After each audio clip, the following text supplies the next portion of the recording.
With a few months into the new Deathwatch supplement, I think it is time to sit down and have a little chat. In this video, I am going to share with you my top 5 quirks of the Deathwatch in 9th edition that I would love to see changed in a future FAQ. While some may have made an appearance on this channel before, I'm sure that there is at least one that I can surprise you guys with. Let me know if that's the case or not. Welcome to SwissHammer, your channel for modeling in Warhammer 40k. My name is Tammer, and I will be guiding you through this video. So I will go through these in order of preference, and with that of course priority, with which I would love to see GW address what I consider the issue. Starting with the one that troubles me the least, but would still be nice to get changed. Number 5 is the Paragon of their Chapter Warlord trait and its heraldry rule.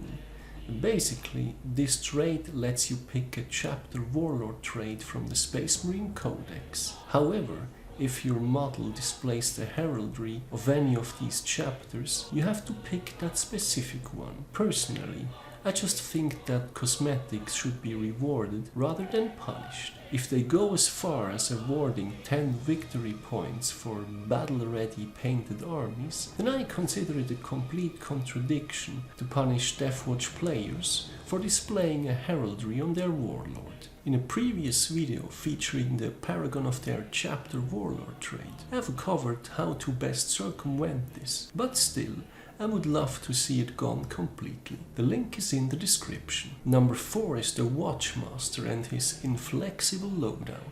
With the Watchmaster basically being the chapter master of the Deathwatch, he is the only way to get access to chapter master style rerolls. In other Space Marine armies, you can upgrade the captain to a chapter master, which means that you keep the immense loadout flexibility that comes with firstborn Space Marine captains.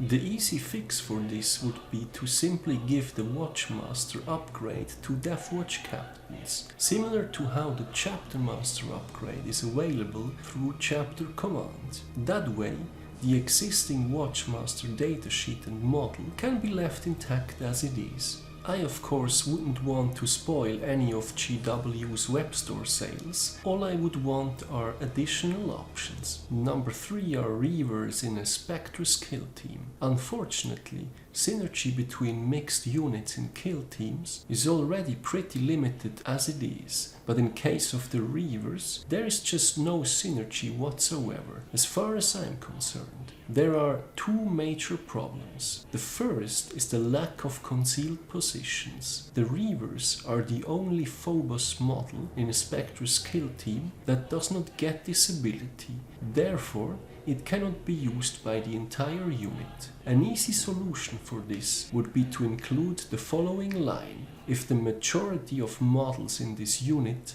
have access to concealed positions, then this ability is available to the whole unit. This would unlock the option to bring a Reaver or 2 along without breaking deployment.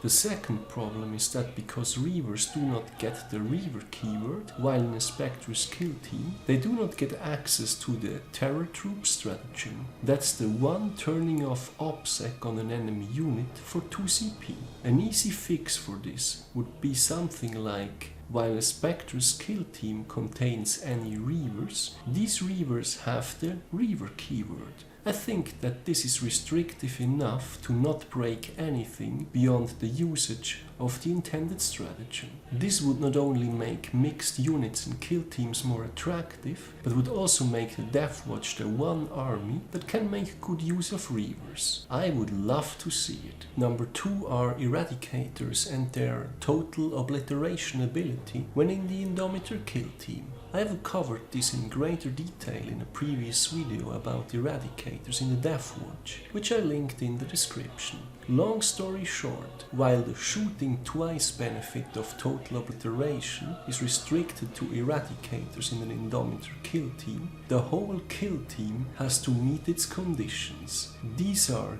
not having advanced and firing at the same target. What I would have loved to see here instead is a certain degree of consistency. While there is not much that can be done about the advancing restriction, at least further change the ability to only require the Eradicators to pick a target for it to apply. This would then enable the other models in the kill team to shoot something else instead. And finally, number 1, special issue ammunition. Now, on this I will say that back in October, when the first FAQ appeared, I was kind of hoping that they would do something more for the final supplement, but I didn't really expect it to happen, given the short time frame between the actual FAQ and the release of the supplement.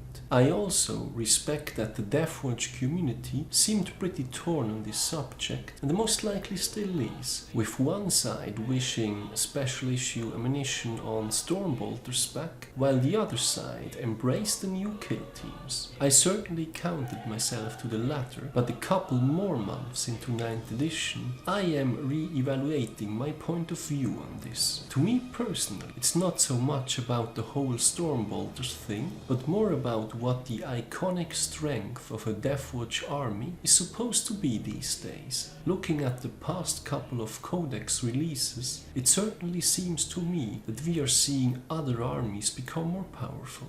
In contrast, the Deathwatch supplement has been on the restrictive end, and as we previously covered, with kill teams facing all sorts of limitations that prevents them from doing what they potentially could with more synergy among mixed units. This puts the Deathwatch in a position where they do not gain a lot of extras, they can just mix the existing elements of a vanilla Space Marine chapter more freely, be it units or combat doctrines. What I would love to see for a special issue ammunition is something like a super doctrine where you get an army-wide benefit from it. That way, it's not something that has to be micromanaged for each individual weapon, and it would also put an end to endless debates about which weapons should get it and which ones not.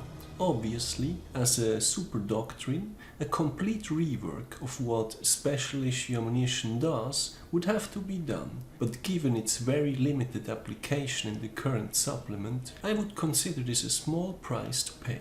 To wrap things up, a few months into the new supplement, my personal 5 top quirks for the Deathwatch are as following. On 5 we have the Paragon of their chapter Warlord trait and the requirement to pick it according to heraldry displayed. As far as I'm concerned, cosmetics should be rewarded, not punished. Then on 4 we have the Watchmaster and his inflexible loadout. It is such a shame to have our version of the Chapter Master being this limited in war gear when compared to other Space Marine chapters. On 3 we have the unloved Reavers. They not only struggle to fit into Space Marine armies in general, but they also have close to no synergy with the Spectrus Killteam. By fixing access to concealed positions and giving them their Terror Troop stratagem back, Reavers in the Deathwatch could actually be made viable.